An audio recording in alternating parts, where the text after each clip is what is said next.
Welcome to another night in the NBA.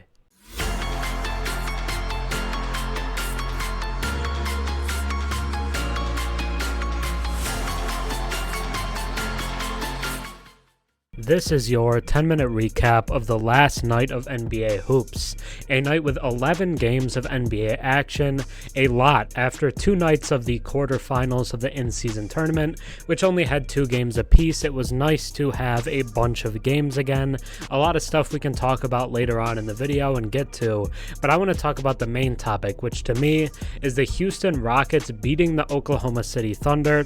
They moved to 9-9 on the year, but the impressive part is that they moved to 9-1 at home. The Rockets right now are an elite home team and an awful road team, 0-9 on the road. It actually feels very reminiscent of the Warriors from last season, where they're dominant at one place, and if they're anywhere else, they're bad. But I assume they'll turn that around, and I think Ime Udoka is doing a really impressive job with the coaching in Houston so far. And the Rockets look legit. Like, I don't think they're contenders. I don't think many people would go out of their way to say that.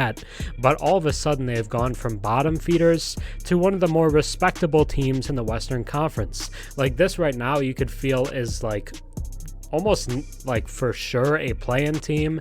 I think that's cool to say. Like, I don't think that's like an overreaction. I think they are a play-in team at least, and I think they could be a playoff team this year because of how good they've looked. I really like their starting lineup and how they fit together, and then there was one player off the bench who pretty much won them this game with how good he was in the fourth quarter. But I'll start us off with some of the starters and talking about how they played, because Alperen Sengun continues his great season so far, has really kind of asserted himself as the best player on the Rockets and one of the best big men in the entire NBA, because Sengun in this game, 21 points, 7 assists, 6 rebounds, 2 blocks, and an efficient 8 of 13 from the field, was a plus 12, which was the best on the Rockets, the best of anyone on the team, and he was great. He continues to be really good. They call him Discount Jokic or Baby Jokic, which I feel is kind of disrespectful because he's a great player in his own right.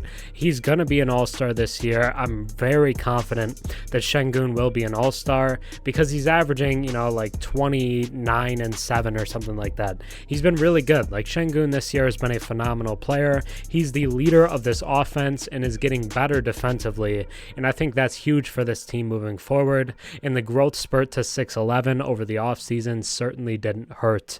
But the Rockets are better mainly because of how good Sengun is. But then we can talk about some other guys for them. Dillon Brooks in this game, 23 points, 4 rebounds, and over 50% from the field at 9 of 17.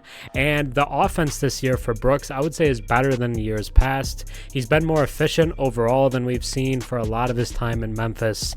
And he's putting up higher scoring totals, I would say, more consistently. I've liked what I've seen from him offensively, his ability to space the floor, but more of his damage in this one was done inside the arc. And a lot of that has to do with looks that are created by Sengun, but also somewhat his ability to create off the dribble for himself and to get open off ball. But Dillon Brooks, I thought, was good in this game. If he's going to be a good offensive player, then that makes him a much more valuable player overall because he's a first-team all-defense caliber defender as well. Jabari Smith Jr. in this game, just 6 points on 2 of 4 shooting, but he had 18 rebounds. That's insane. Their power forward, Jabari Smith Jr., second-year guy, 18 rebounds, dominant on the glass in this one, and he's been kind of up and down through the year so far, but in tonight's win over the Thunder was very impressive. Fred VanVleet, not his best game, 11 points on 4 of 14 shooting, but you'll take 3 of 7 from 3, and he also led the team in assists with 9. Jalen Green, about the average of what you've gotten from him this year, 15 points, 7 rebounds, 50% from the field. I really like how he's adjusted to no longer being like the main primary offensive option. Like, he's just not that anymore like he's been in years past.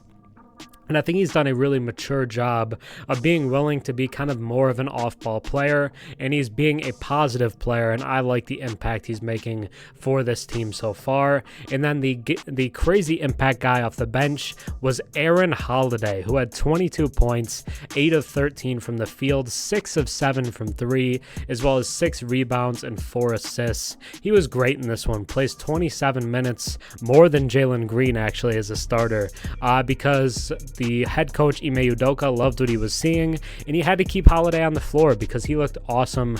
Got a couple of brothers in the league, Drew and Justin Holiday, which I'd say are probably both more well-known than Aaron is, but he was good in this one, still relatively young as well. So an interesting guy that maybe you keep an eye on for the Rockets as the season develops, because if he continues to have kind of really impressive performances like this, he's going to get in the good nature of Ime Udoka and continue to be a guy who gets minutes for them. But the Rockets are good. They take on one of their teams conference in the Thunder, who still get 33 from Shai Gilgeous-Alexander. It's not like they were shutting him down, but Chet Holmgren held to just 4 points on 2 of 9 shooting. Sengun specifically, great job on Chet Holmgren. They threw some different guys at him, and they threw Alperen Sengun on Josh Giddey at points, which was hilarious to see a 6'11 guy guarding a guard on the perimeter and doing a fine job at it. But Lou Dort also 4 points on 0 of 4 shooting, and then J-Dub had 13 on 5 of 13. The Rockets as a whole shoot 42.5% from the field and 27% from 3.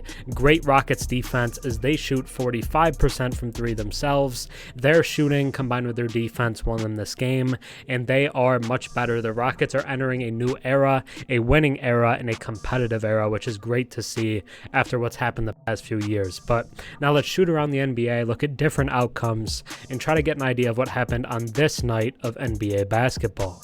So, in other action from around the NBA, we had 10 other games on this night of hoops, and let's just start off with the early ones and go throughout the night and get an idea of what happened. The Magic lose to the Cavs 111-121, which is surprising. The Magic have been one of the better teams in the East this season, and the Cavs have been really up and down, losing to teams they shouldn't lose to, and then just having weird offensive performances. But they dominate the first quarter in this game, and then lose the rest of the 3 quarters in total, but find a way to hold on and do a solid enough job to win it, because they beat the Cavs by 17 in the first quarter, 37-20, and didn't win a single quarter for the rest of the game, but they win by 10, do enough to hold on. Paolo Banchero, 42 points, the highest scoring game of his career so far, but the Cavs do just enough to hold on and continue to look better since their injured start, but still up and down, but impressive win for the Cavs. The Grizzlies take down the Pistons 116-102 to send the Pistons win streak to 18 games, man. It's insane. Bojan Bogdanovic plays in this game, I believe the first time all season. 22 points and 7 assists for Bojan, but Desmond Bane puts up a masterclass. 49 points, 6 rebounds, and 8 assists. The best game of Desmond Bane's career, and it works as they take down the Pistons. Despite a few of Detroit's guys having impressive games, Desmond Bane was too good to overcome. The Sixers take down the Wizards 131-126 behind another masterclass, this time from Joel Embiid. 50 points, 13 rebounds, and 7 assists for the big fella, and they take down the Wizards and move to 13-7 on the year. The Heat beat the Raptors 112-103 despite no Bam Adebayo, and this is a resurgent Caleb Martin game, the best game of Caleb Martin's season so far. 24 points and 12 rebounds for Caleb Martin, who was of course the playoff hero from last year, but so far this year had been somewhat underwhelming, but really good in this one, and the Heat get a kind of surprise victory. The Nets take down the Hawks 114-113 behind a game-winning shot from Mikal Bridges, 32 points and 6 assists for them in the win, and he has been much better over the past couple weeks after starting the season kind of slow. Impressive turnaround from Mikal, but Trey, 30 points, 9 assists for Atlanta in the loss. The Timberwolves take down the Spurs 102-94, 16 points and 20 rebounds for Rudy Gobert. I think the Spurs losing streak is up to like 15 games, so a couple of really big losing streaks across the league now. But yeah, the Spurs just haven't been able to keep it together. After kind of starting the season impressively with a couple of wins against the Suns, it just hasn't been the same. The Bulls beat the Hornets 111-100, 29 points and 6 rebounds from DeMar DeRozan, 19 for Kobe White, and the Bulls moved to 3-1 without Zach LaVine. Thought about making that the main topic because they just look better, and a report came out that Zach could miss another like 2 to 3 weeks to help the foot heal. So, we could see a different look for the Bulls, and it might work out for them. Hornets without LaMelo just couldn't keep up in this one. The Mavs blow out the Jazz 147-97, 50-point dominant victory. Luka with 40 points, 10 rebounds, and 11 assists for them in the win. And then 2 games still going on. The Trailblazers up on the Warriors 100-99 with 3.5 minutes to go in the fourth quarter. And then the Clippers, it looks like they're going to beat the Nuggets 105-97 is what they're up right now with 45 seconds to go. Another surprising outcome, and the Nuggets will fall to 14-8 on the season. And despite people just kind of notching them in as like the top team in the league and one of the top teams in the power rankings, we're going to have to start having a real conversation about the Nuggets because they don't look the same as last year, and the losses are starting to pile up. Because if you had asked people 22 games into the season, what do you think the Nuggets record will be? I think a lot of people would have said like 18-4 or maybe even like 19-3, especially after that dominant opening night victory over the Lakers where they looked great. They haven't been the same since, and they'll be 14-8 on the season, which is still good. Like there's nothing about that that's not great, but it doesn't seem fair anymore to just pencil them in as the best team in the West. The Timberwolves have been great, and they deserve their own respect in that own right. The T-Wolves are the best team in the West right now and should be treated as such. The Nuggets are not quite what we expected them to be, despite Jokic still being dominant. But now, as I always want to do, let's get into the last segment of the night, which is the top 5 players according to the Real Sports app. I want to do this every night just to kind of showcase who the best players were and, show the players their flowers and really, acknowledge great performances, and we had a bunch of them tonight. At number 1, we have Joel Embiid with 50 points, 13 rebounds, and 66% from the field.